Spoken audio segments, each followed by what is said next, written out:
Awesome. Well, as I mentioned, thank you everybody for coming. This is a really, I think, fun opportunity to learn about a really interesting product and get to sort of converse with other people who are interested in hosting events and finding new ways to bring in members. And so thank you for joining us. Just a couple housekeeping items. I see everybody is sort of following the etiquette as requested, but please do keep yourself on mute throughout the presentation. That'll make for a much more cleaner talk from Arash. If you have a question, type it in the chat. We'll do a section at the end. Arash is going to speak for about 45 minutes or so, and then we'll devote the last 15 minutes plus to some questions. So if one comes up as we're going, please do type it in the chat. I'll sort of keep a running list, and then once Arash's formal presentation has wrapped, I'll call on folks to come off mute and ask. I'll try to also keep in mind people who are asking similar questions so that we are able to consolidate and make sure that everybody has a chance to have their inquiries addressed. So with that, I am very, very excited to introduce our speaker today, Arash Kia, the owner of ActiveTrack, who is going to walk us through what this fascinating product is and how it can help your running event. Arash, I give the floor to you. Well, thank you, Andy. Thank you for the introduction. And thank you, everyone, for being here today. I'm sharing my screen as I speak. Hopefully, everyone can see this. My name is Arash Kia. I'm the owner of ActiveTrack. We are based in Portland, Oregon. And before I dive into the subject matter, I want to tell you a little bit about ActiveTrack and what it does. ActiveTrack provides products and services that enhance the experience of those who are involved with the event. I'm talking about the racers, I'm talking about the participants, the racers, the race directors, the fans, the spectators, those who are watching online, and the sponsors of the race. We do that. Some of the things that we do, I have on the slide here, live streaming and positioning. I put those into the same box because up until now, we were doing a lot of live streaming, but the thing about live streaming without having access to where your runner might be or where additional information on the course may be is very similar to sitting down and watching TV with your older brother. He may have the remote and you're like, stop on this channel, and too late, he's changed the channel. So you don't get to be in the driver's seat when you just watch a live stream. There might be multiple cameras on the course and there's switching between cameras and you have no say in what you want to watch. So with us, we have multiple cameras on the course and you get to decide which one you want to watch. And what better way to decide than to look at a map and see the race assets, which I will talk about soon. Race assets include the runners. So you could see where your runner might be, which camera they might be close to, and start watching that camera. Other stuff that we do, sometimes people ask for a media center at the finish line. So a media center could... We're encapsulated, so it's pretty rare that we do have a true hazardous material, but I wasn't quite sure, like liquid or... Is that someone unmuted, or was that on your end, Arash? I'm sorry. That was somebody else, but that's okay. I thought somebody was asking me a question. Oh, apologies.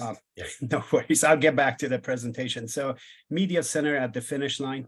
We've done that for folks where we set up screens where people can watch the live stream. We could have a camera and a system there. You stand in front of a camera, pause for more than a second. It will assume you want your pictures from the race. On the screen next to the camera, it will show you all your pictures from the race. So we could do stuff like that. Something else we do, maybe it should be under the live stream section, but the mobile announcer.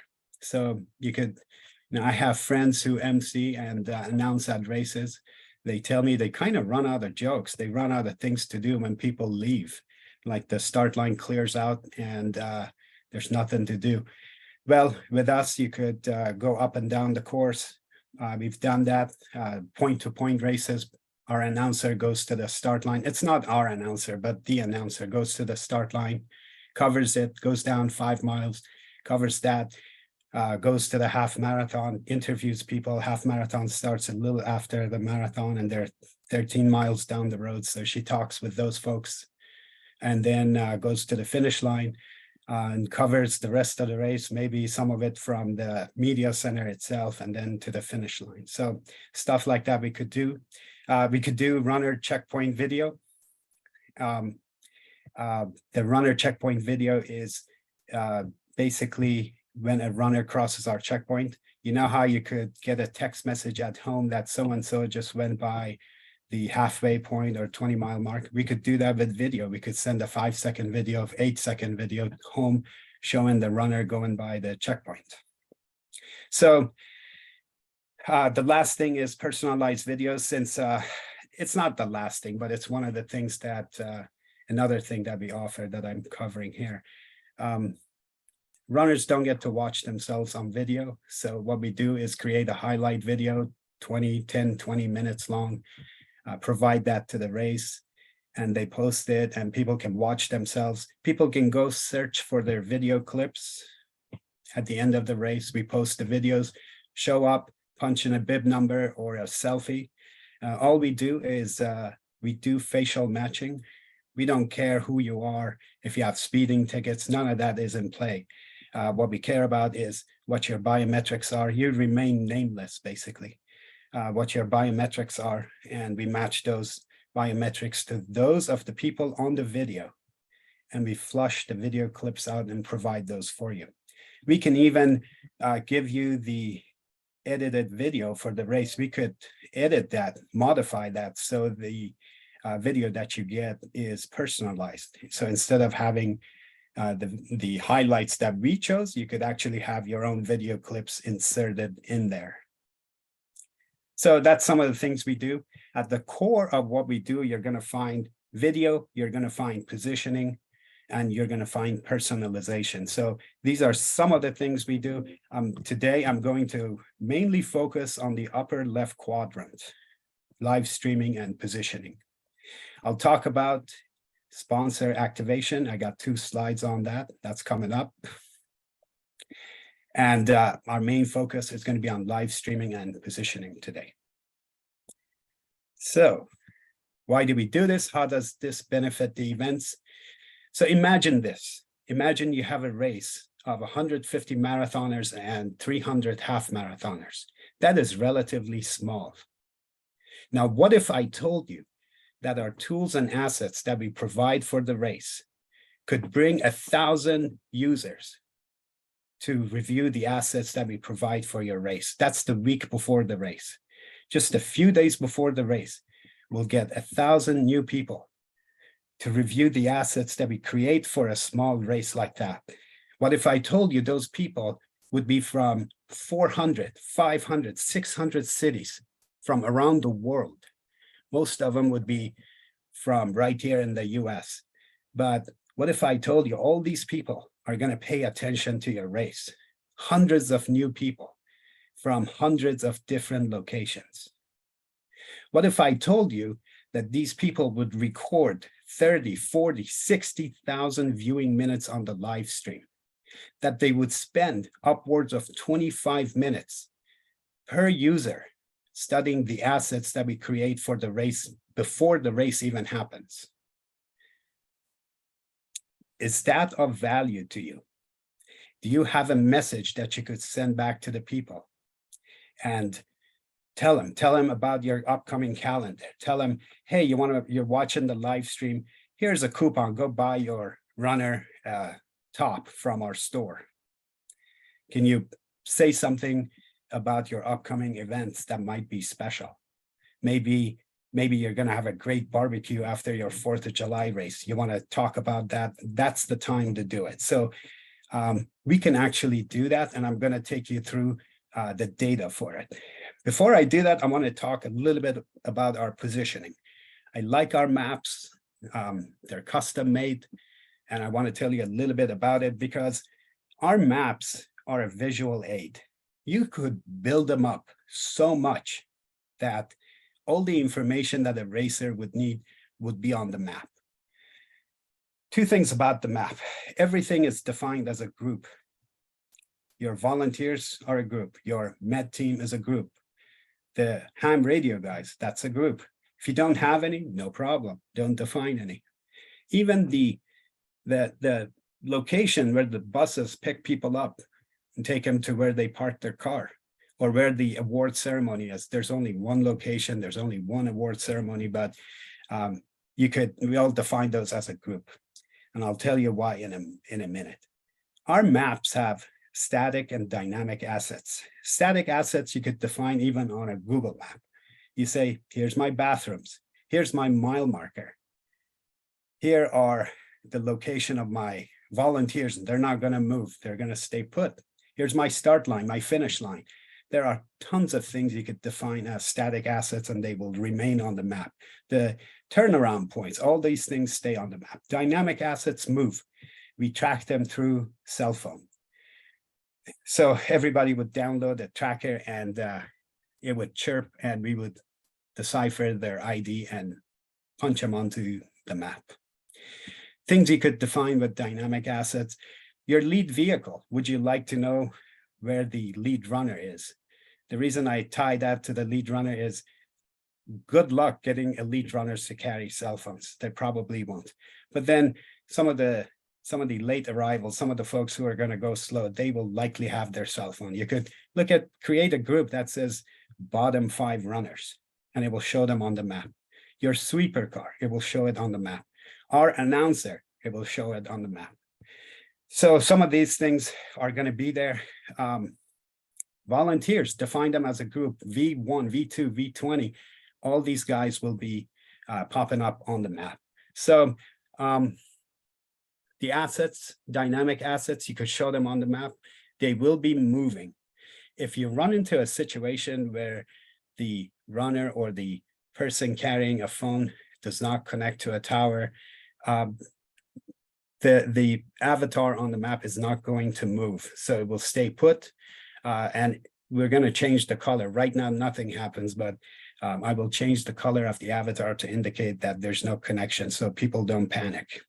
But imagine if something happens.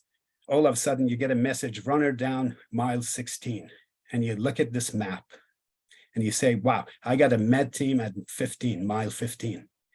Imagine if you have somebody harassing the runners. And you say, oh, I got a police car at mile 18. Let's chase this guy.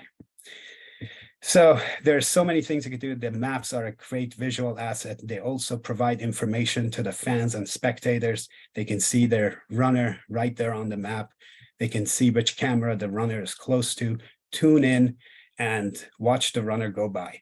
We've actually done a really great job of tracking assets on the course, and then alarming people, like having their cell phone beep or shake or something, and notifying them that the runner is about to go by. But we've backtracked from that just because the whole idea is, the whole idea of this presentation and the message we're trying to get across is 2 things are important. When you walk away from the race, you say, that was a great experience. I loved this show. And then the engagement, watching more of the live stream, and getting things to a point of high efficiency where you just get notified when your runner is close to a camera. So you watch for a few seconds on the phone and you put it away. That's kind of against the what we're trying to do. So we backtracked from that. Now we want people to spend more time, watch more of the race, more of the live stream, and so on. So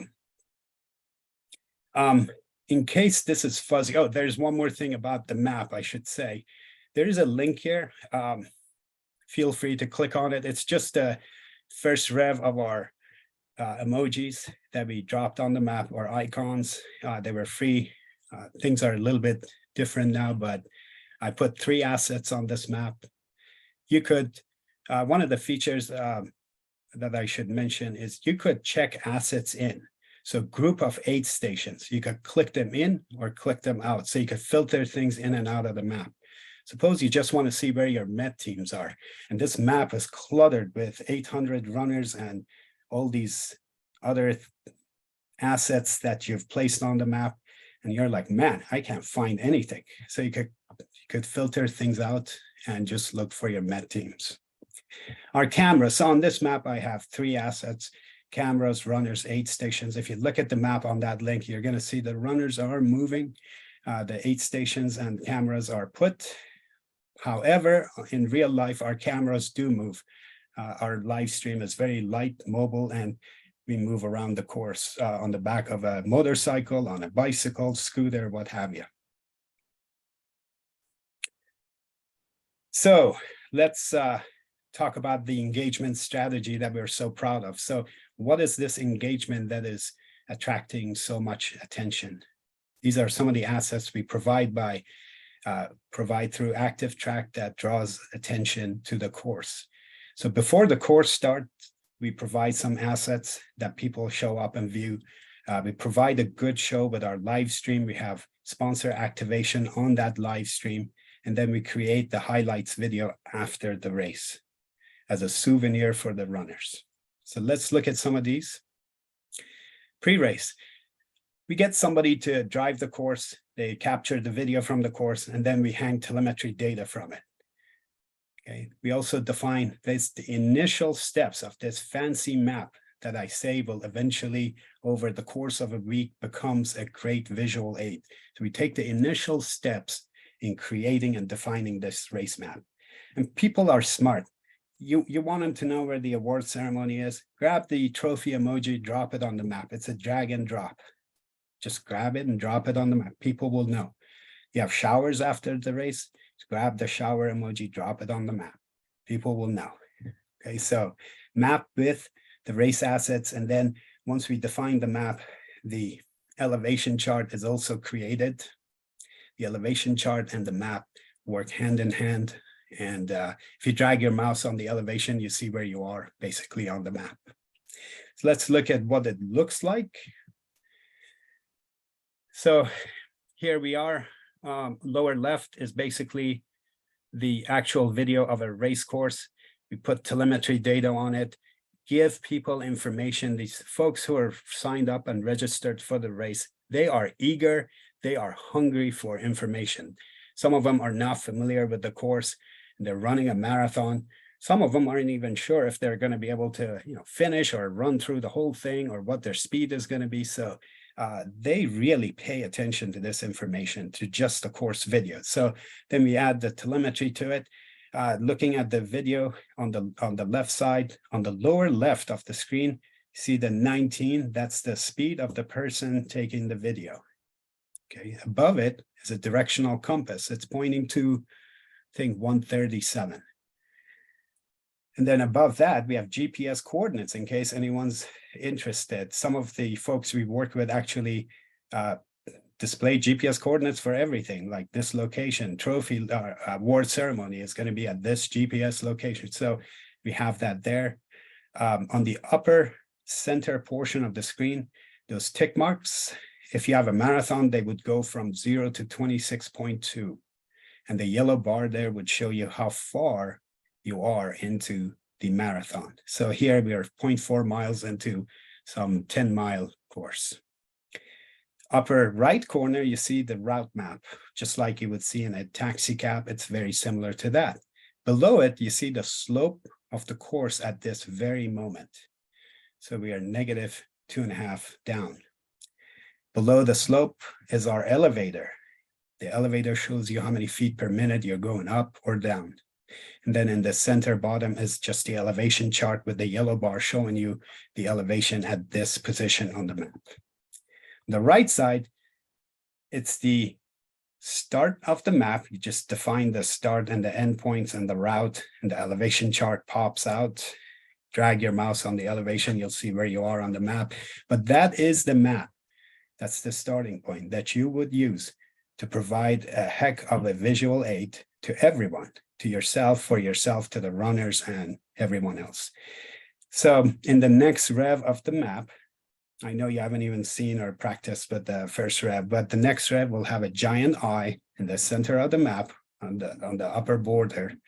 Click on that, and you would be able to broadcast a message, a text message, to everybody who's viewing the map. So if you have a message, middle of the race and you want all the volunteers and all the vendors and everyone to know, you'll leave it right up there and people would see it.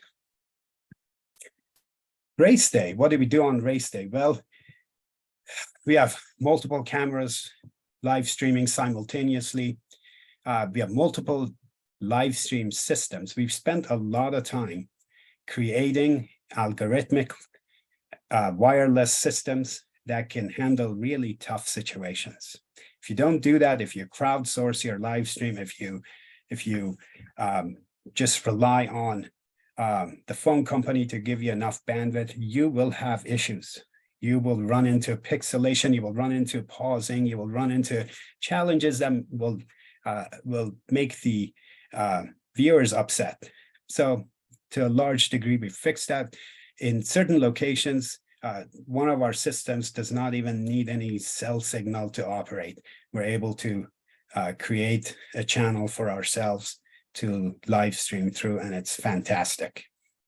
So we have the live stream, we have a dynamic map of the course, should be very rich by then. By race day, should have all the aid stations, mile markers, med teams, lead vehicle, anything you'd want to put on the map, it will be there. We'll have a mobile announcer, and mobile announcer, doesn't matter which channel you're watching, her voice will broadcast on the live stream page. We've even done live messaging. You want to send a message back from home to the runner, done that through the chat box. I highly encourage you not to do that if you have a big race. If you got 20 people who are about to run up a giant hill, that might be a good idea, but you don't want to get into trouble like 100 messages saying, read me, read me. You'd want to not do that maybe. And then video notifications, anytime people go by checkpoints, receiving a video clip of their runner at home.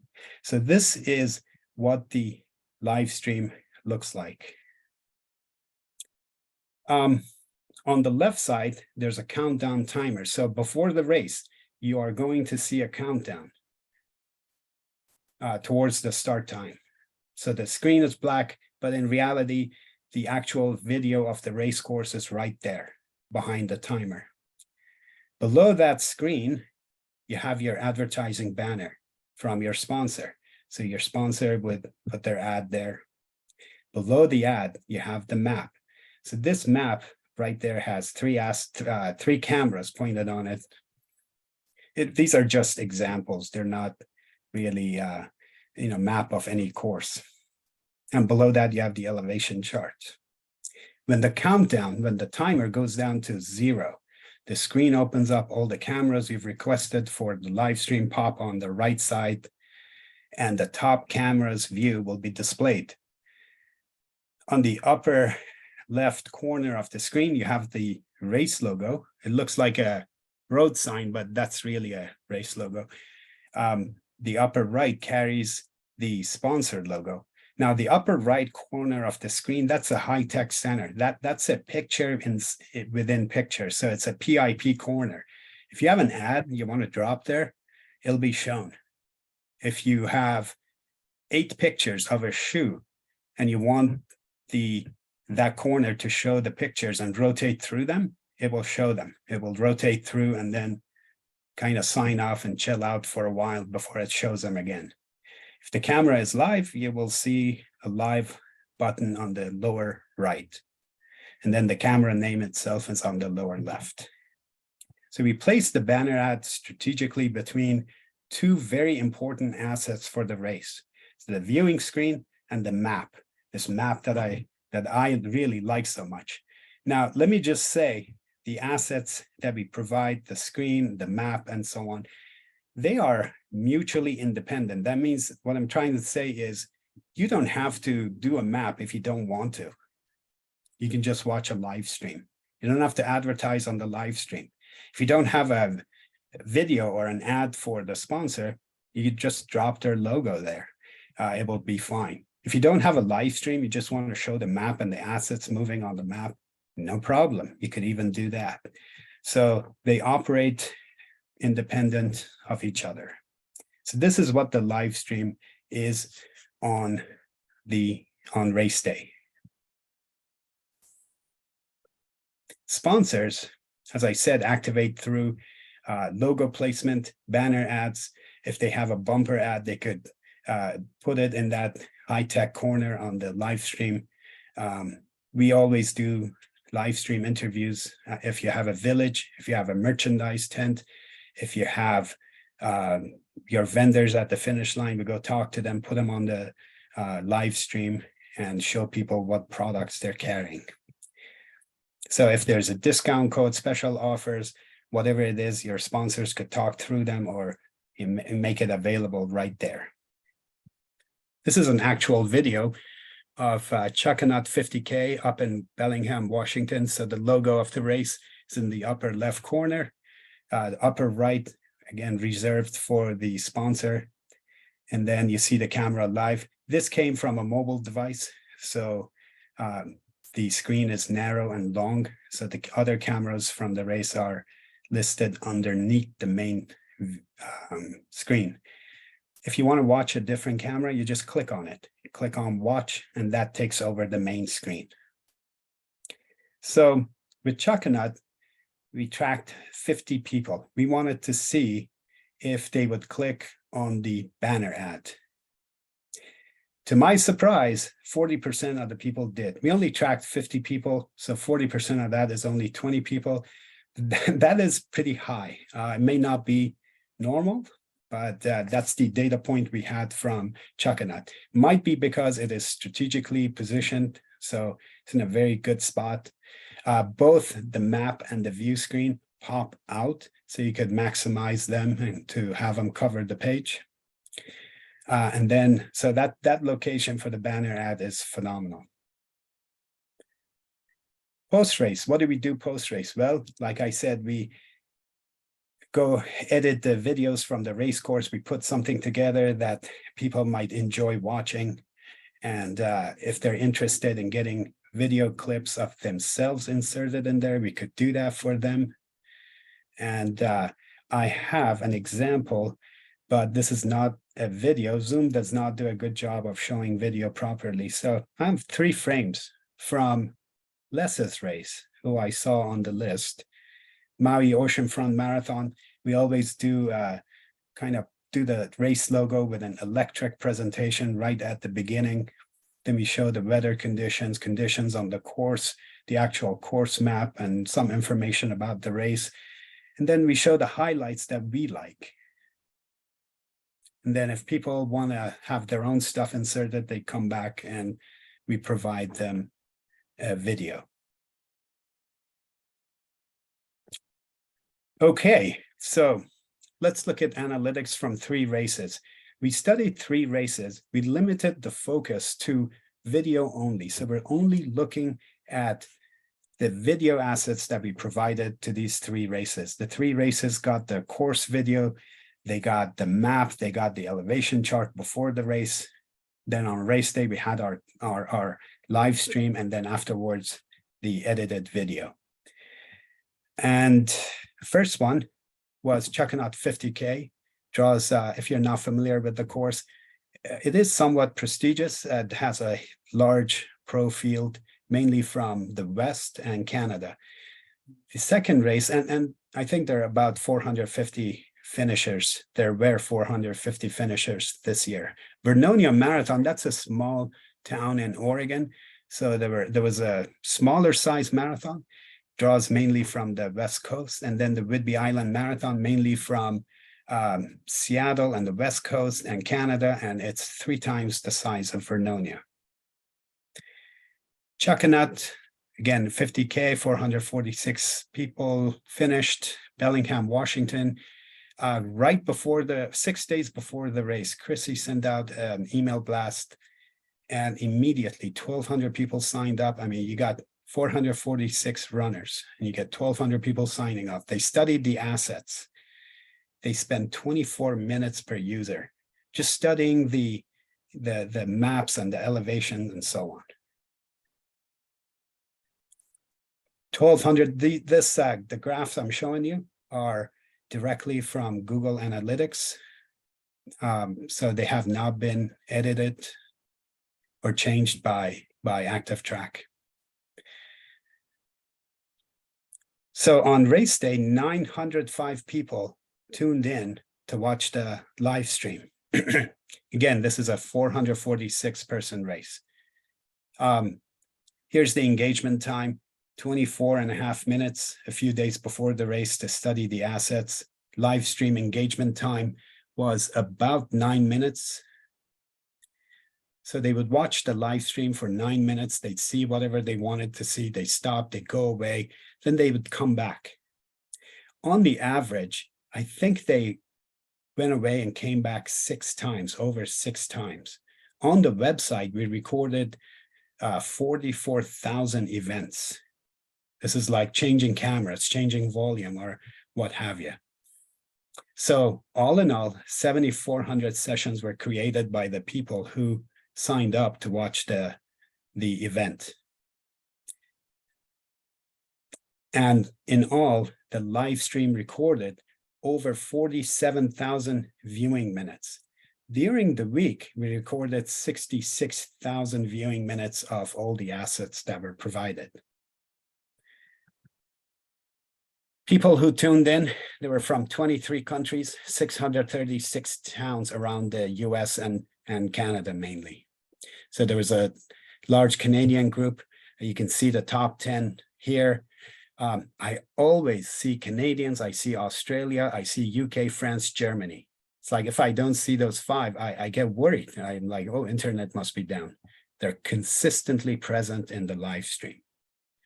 In terms of cities, Seattle, and then people who didn't want to be tracked or watched, there was 96 of them, and then Bellingham, where the race was, Vancouver, BC, Portland, LA, San Jose, San Francisco, and 626 more towns. Now, something else that happens that I really love, when you do things right, you look at the chat and people are encouraging the runner, go Devin, go Derek. And they also write messages. They know some of these runners, they know their relatives, or they know somebody in the field. They write about them and they write something about the runner and it catches on. And next thing you know, it feels like you have this other group of announcers online, just in the chat box, writing messages, writing about the race. And that is awesome. I really like that. So this is a summary of all the good things that happened with Chuckanut. Is it important if somebody in a faraway land watches your race? Well, maybe they're planning a vacation to the US. Maybe they want to experience the event experience right here. Is that good for your community? Sure, maybe they have just relatives in the field and hey, you just show them a great destination, because some of these locations where races are held are beautiful and truly a great destination for the runners. Second race we did was the smaller of the 3, 476 finishers with a small field running the, I think about 150 or so running the marathon. However, I thought Stephen Wright, who's a board member, I believe, with the RRCA, he did a great job of sending out 3 email blasts, and he put the information in 2 newsletters. So he's got the smaller field, but he kept inviting people. He educated them about the assets. Hey, folks, get familiar with the course. Watch the course video. Study the map. Come up with a game plan. So it resonated with the runners. And as a result, his numbers were not that far off compared to Chuckanut, which is somewhat prestigious. It is prestigious, and with their pro field and all. So 946 users throughout the week, throughout the time that Stephen engaged them. And on race day, we had 470 users register and watch the live stream. The engagement was, gosh, it was there for 2 weeks. He would send messages out and you see like a peak in the engagement overview. On race day, people watched the live stream with an average of 11 minutes and 7 seconds per user. Then they would go away and come back. And they did this over 7 times on average. There were a staggering 96,000 events for this Vernonia to Banks marathon. And that was amazing to me. So many clicks on the assets, 96,000. So in all, there were 37,000 minutes of viewing time on the live stream on race day, which was April 16th. And that was very high. That's incredible for a small marathon. You get 160 marathoners and you get 37,000 viewing minutes. Is that worth something to your sponsor? Would they like to have their banner or logo on a banner at the finish? Or is this also a proper location where there are hundreds of people from different towns, cities, and locations watching the event? Some of the locations where people tuned in from, it is amazing. You have a small marathon in a small town in Oregon.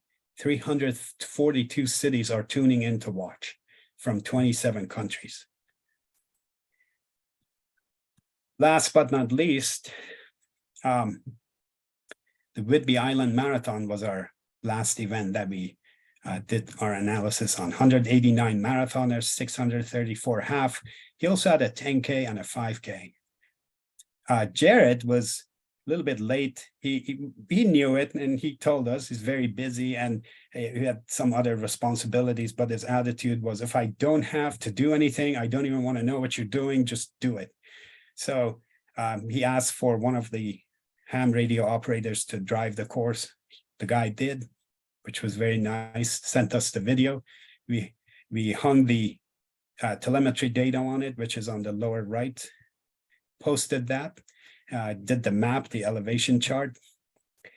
And sure enough, he had, his was compressed. We did everything in a span of 4 days, sending video or getting the video from the course, doing the telemetry, hanging it up, and then having the race.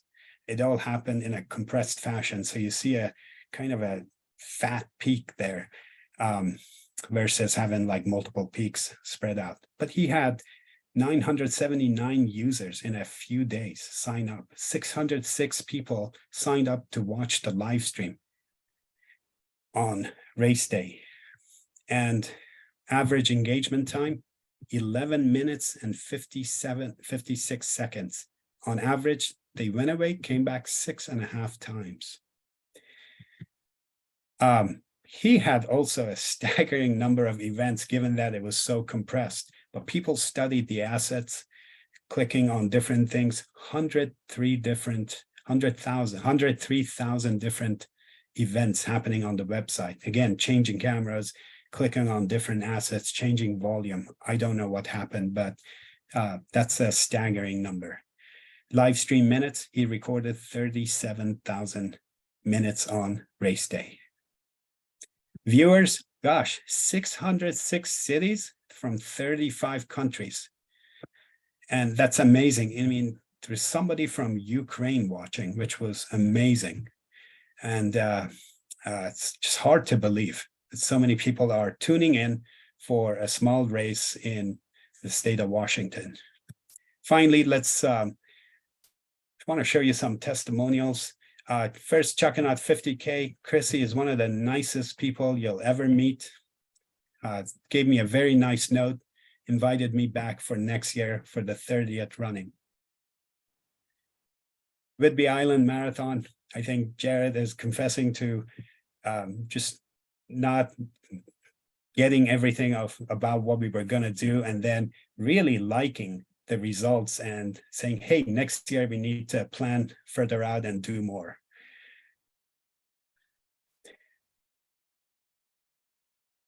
On the next page, 2 more testimonials from a couple of races. One is very generous. First one from Dan Floyd, the Chief Operating Officer at Hood to Coast Relay. We live streamed his race, the Hood to Coast Relay from Mount Hood up at 6,000 feet, and then went to the finish line at the beach. And gosh, we were there for 12 hours interviewing people, capturing the finish line scenery, and it was great so many people coming in. Every team had a story. They would just run up, grab the mic, and tell their story. And it was bittersweet at times. They were talking about people who they had lost on their team, and they were running for them. And it was wonderful. Then halfway through the live stream, I noticed Dan was behind me. He patted me on the back, and he's like, "You don't know what's happening in the VIP tent. Everyone's glued to the TV. They're watching the live stream and the interviews." And then something about Fort Eby Marathon, which was interesting. It just blows my mind. I was committed to going there, and we were having a mild winter in Portland until middle of February. And we're like, hey, we survived the winter. So we live on a hill, and then 3-4 days before the race, it just opened up. We got 18 inches of snow. On Wednesday, it's snowing. On Thursday, it's snowing. Then I-5 closes down. The interstate is closed. I'm like, how am I going to get up there? And I really do not like to break my promises. So I dug myself down the hill, literally like digging snow until I'd hit pavement, and then drive 5 yards, then go dig another patch of dry space and work my way down. But I warned Eric that I may not be able to come, and it was going to be just a miracle if I could make it. So he informed the runners that the live stream was not going to happen. I make it up there on race day. He's having a pre-race meeting, and he's telling him, hey, guess what? ActiveTrack made it. See that guy? He's standing there. Yeah, he made it. So I believe he had pretty much canceled the live stream. He told people it wasn't going to happen. So between the race meeting and people going to the start line, people must have phoned home or texted home like, hey, a live stream is on, watch me. Because I went home and I looked at the stats, and there were over 500 people who had watched the live stream. And that just blew my mind. It's like, this thing is canceled, and you have 5 minutes to tell your family and friends that it's back on. And people did. They didn't ignore it, which was tremendous. How to work with us? Well, we could show you prices for everything, and it's going to be, tied to, gosh, are you having ads, videos, how many cameras you want, how far away you are, how long is your race, and so on.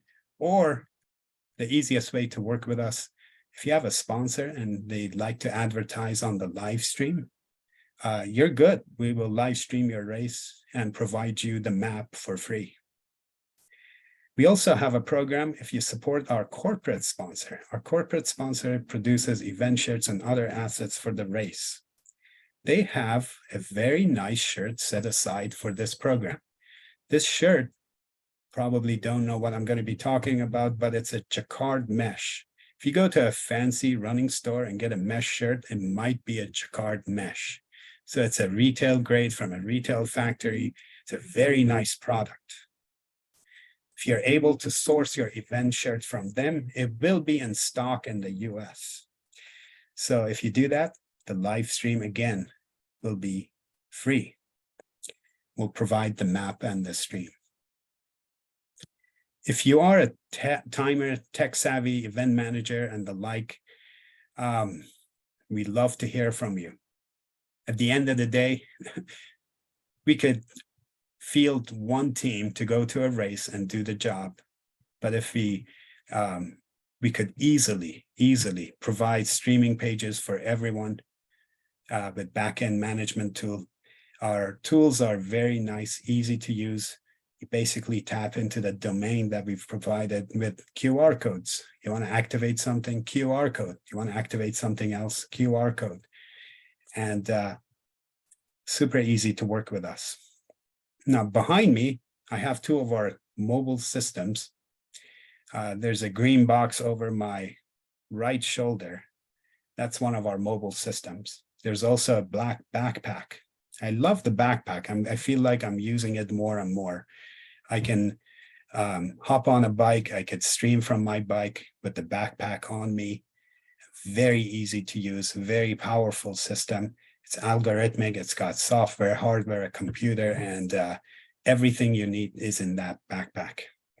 Our stationary system, it's a workhorse, but you're not going to be able to carry it with you on a motorcycle or a bike or anything. It basically out of a hatch of a car is the best you're going to get. Our vision is to put everything that's non-proprietary in an open source area. So things like you want to edit a video and you're a good video editor, sure, we'll put a portfolio for you on the open source, open area. People could view it and see if they want to use you for their video editing. You want to create maps, great, love that, because we don't want to do that. Our focus is to give you a modern platform. Our goal is to modernize a few things that haven't changed in decades. So that is our mission, and everything that is kind of a secondary to the process, we really want to just provide you assets that could handle it and they're good at it. Because at the end of the day, engineers shouldn't edit videos. So that is it for me. I want to thank RRCA for the opportunity. It was great, Andy. Really appreciate the session. Thank you for walking us through all that. I will be honest, we did not see any questions pop up in the chat. I know this is a sort of new technology, and there's a lot of stuff, even, just from my space as an active participant and someone that attends a lot of events, but doesn't put them on myself to sort of wrap my head around. And so I can't say I'm totally surprised that there wasn't a rush of questions as we all kind of process what a neat opportunity this is. Given that there are a somewhat manageable number of people in the room right now, and I do see a question pop up. All right, Jim, if you would like to take the floor first and ask, if you want to unmute yourself, if you're in a position to do so, please go ahead and do that. And okay, I guess I'm a little bit confused about where it seems that participants can be tracked by family, friends, etc. during the race.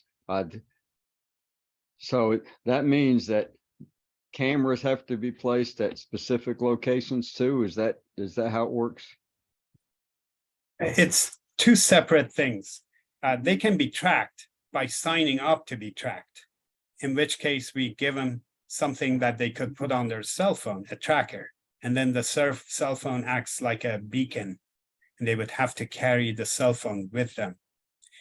Then they would pop up on the map only.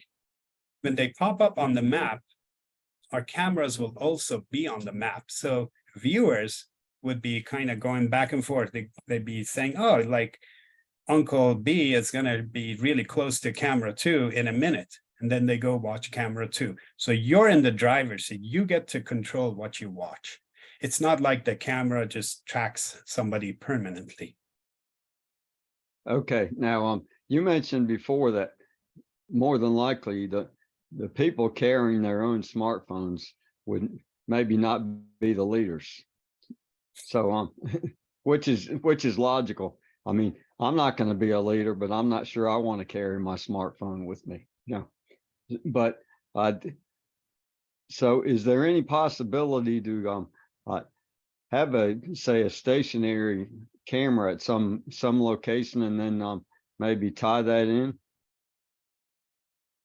Well, in my opinion, the leaders should be tracked with a mobile live stream station from a back of a bike or motorbike, and be shown on a dedicated camera. That's what I think, but that's up to the races. The other thing is, I do have a watch. I don't have many of them. I only have one prototype that's been made. The watch will act just like the cell phone would. You wear it, it's about the size of an Apple Watch, so it's a little bit bigger, but it's better than a cell phone. Somebody doesn't want to carry a cell phone, carry the watch, wear the watch, and we could track them. Again, it's an optional. It's there to give people a better experience, and that's all there is. It's not being used or mandatory for timing or anything like that. Okay, so but let's say you had a lead cyclist for a marathon or a half marathon, you know, men's and women's. They would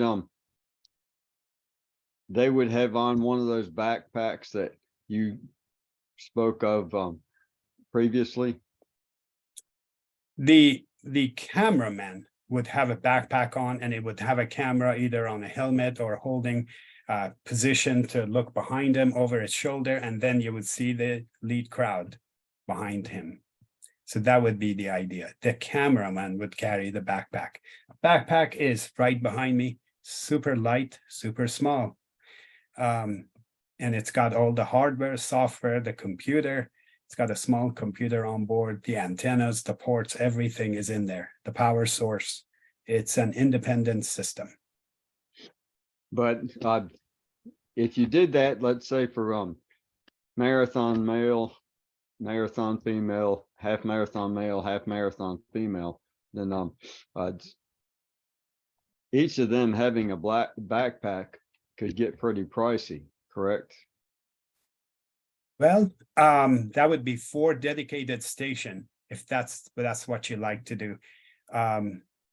So I do not, well, you know, we're working with events, we're trying to make it work for you guys. So right now, it is not pricey right now. But yes, I mean, somebody is asking for all these cameras and all these hotspots and all these stations and all the staff to be on a motorbike and do the work.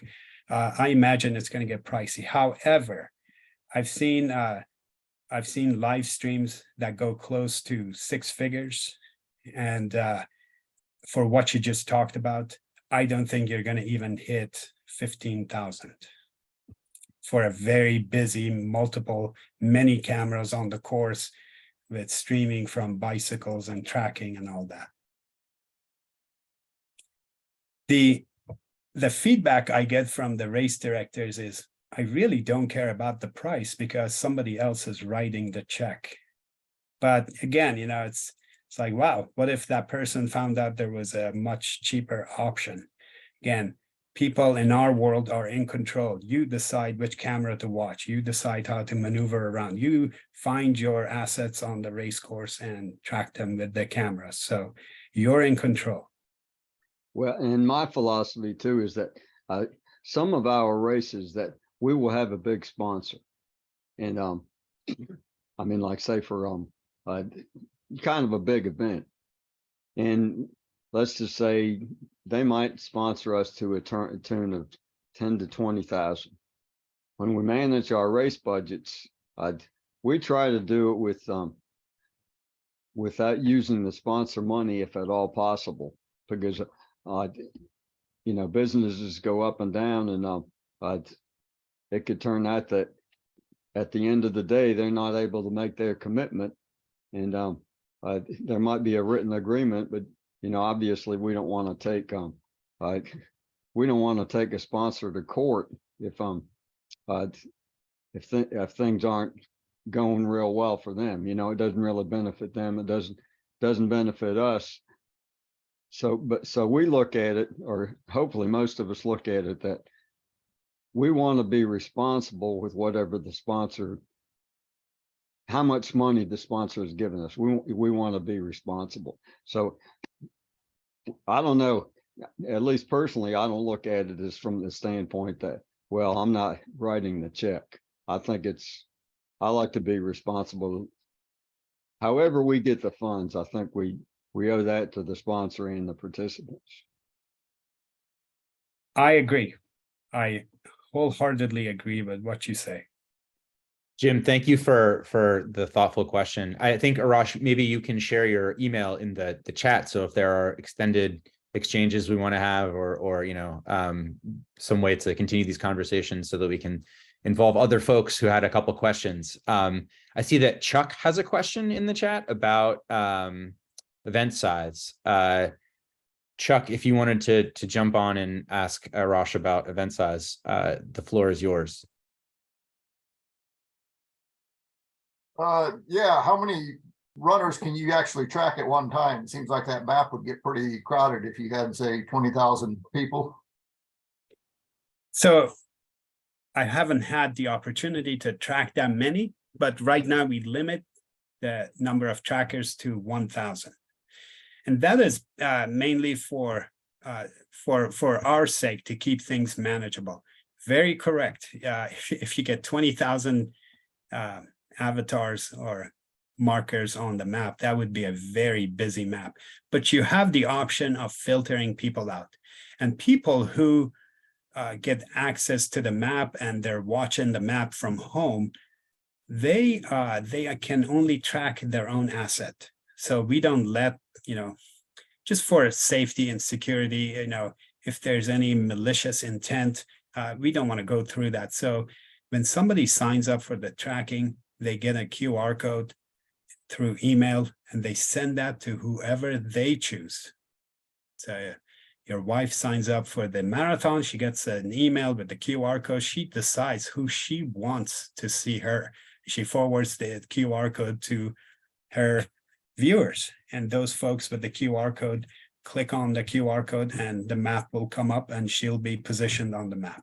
That's how ours works. If you're the race director, you're the super admin, you can click whoever you want, any group you want on the map, and you'll be able to see them. The other things that third parties could see on the map obviously are mile markers or certain like aid stations and so on. So it's not just the runner. You can see the lead vehicle, but we don't let people just jump in and, say, oh, that lady is really cute, I want to track her. We try to avoid that and limit the third parties to whoever the runner chooses to share the QR code with. Okay, thank you. So 1,000, you're basically capped out right now as 1,000 participants in. Yes. Okay. Thank you, Chuck. And then we had one more. Kendra asked me to read her question, which is, what, if any, integration do you have with race timing data? None. Our goal is not to, I don't want to scare anyone. I don't want to scare the photographer. I don't want to scare the timer. We're not here to replace anybody's, job or position. I want the race photographers to work with us. So, I go in, I call them, I talk to them. At Vernonia, I had a long talk with the race photographer there, give him the warm fuzzy that the system is good. You could let people watch their photographs from the race, just, photographs you just took. They're on a flashcard, bring them over to our system. And all the photographers generally say is, let me add my watermark on the images and they're yours. So, hey, great. How long does that take? For one flashcard, about 5 minutes. Like, okay, fine. And they're like, I also want to filter some of the bad pictures out. I'm like, don't worry about it, because they won't come up anyway when, the search happens. Like if they're crooked or broken somehow, then nothing to worry about. So, and same with timers. If somebody says, oh my gosh, there's a person here who is really complaining about their finish time, and they're saying, we got this time wrong. And they say, hey, ActiveTrack, can you show him crossing the finish time? I'm like, sure, let's give me his bib number or a selfie. So we always have cameras at the finish line because we want to show the finish line. And we'll punch it in and see what comes up. And, this sort of thing, again, is a way to help people. It's to modernize the platform so that, if somebody thinks they ran faster, we'll resolve the issue right there. Let the data speak for itself. Okay, we don't want to argue with people or make them unhappy or send them home, really sad about their time. So, it has multiple uses, this system. Anytime you want to identify someone, anytime you want to position them, it's there to help out. It's not there to replace the people on the course.